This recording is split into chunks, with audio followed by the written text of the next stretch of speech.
المدة اللي قعدها الجيش في إدارة شؤون مصر يعني كان وقت عصيب بالنسبة للجيش سياسيا حتى على الأقل اللي ما تعرض ليه قيادات الجيش.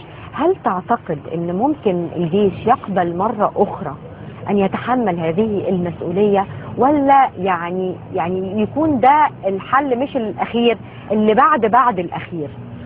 مصر خلاص الحمد لله دلوقتي بقى ليها دستور سواء الأغلبية أو الإجماع عليه. مصر بقى ليها رئيس دولة منتخب ومنتخب انتخاب شرعي طبقا للدستور. مش هنرجع بقى لورا. ايه اللي يرجعنا لورا تاني؟ ايه اللي يخلي بقى قوات مسلحه او مجلس عسكري او وات ايفر؟ احنا بناخد خطوات للامام، ايه اللي نفكر في ورا ليه بقى تاني؟ بقى ليها دستور سواء الأغلبية أو الإجماع عليه. مصر بقى ليها رئيس دولة منتخب ومنتخب انتخاب شرعي طبقا للدستور. مش هنرجع بقى لورا.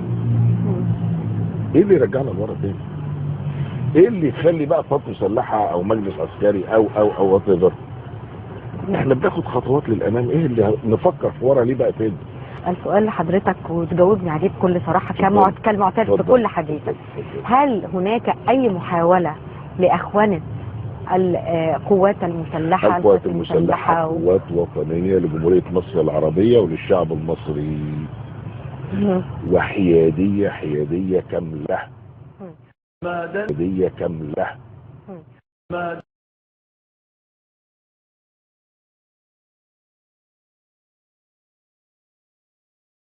احنا بنقول دايما ان سياسه القوات المسلحه، ودي جزء من تحضرها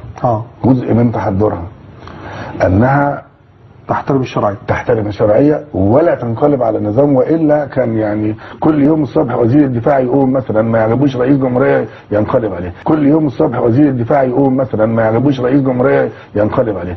جزء من تحضر هذا البلد انها يعني لا تنقلب على شرعيه.